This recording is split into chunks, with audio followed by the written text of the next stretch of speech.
Samantala, bumuhos ang pagbati ng mga taga-suporta ng Pangulong Rodrigo Duterte kasabay ng pagdaraos ng kanyang ika-73 kaarawan.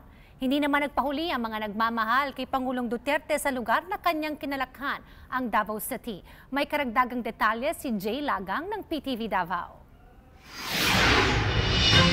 Kahapon pa lang, halos birthday greetings na kay Pangulong Rodrigo Duterte ang laman ng newsfeed ng social networking site na Facebook.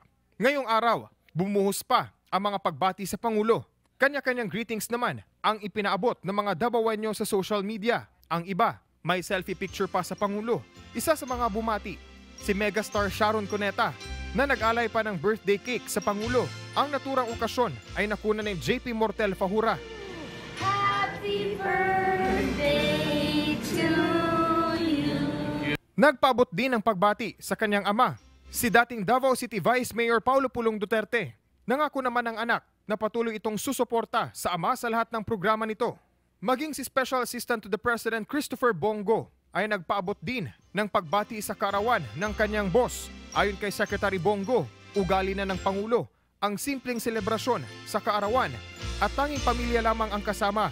Bumuhos din ang mga bisita kanina sa harap ng bahay ng presidente. Pero dahil walang lumabas na presidente, nagpakuha na lamang sila ng letrato sa labas ng bahay ng Pangulo. Happy birthday na lang, Tay. And God bless you always. More power to you. Happy birthday, President! Wish you all the best! At dahil nga hindi na basta-basta na malapitan ngayon si Presidente Rodrigo Duterte, idinaan na lang sa simbahan ni Aling Susana Piroy ang pagbati nito sa Pangulo. Dasal ni Aling Susana, mabigyan pa sana ng mahabang buhay ang presidente para makapagserbisyo pa ito sa mga mamamayan.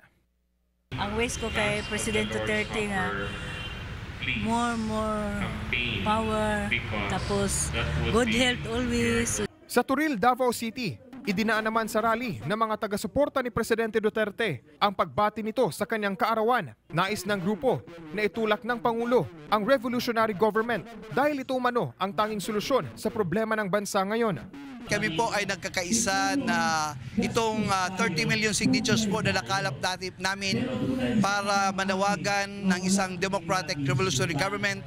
Si Presidente Rodrigo Duterte ipinanganak sa Maasin, Leyte noong March 28, 1945. 73 taon na ang nakalipas.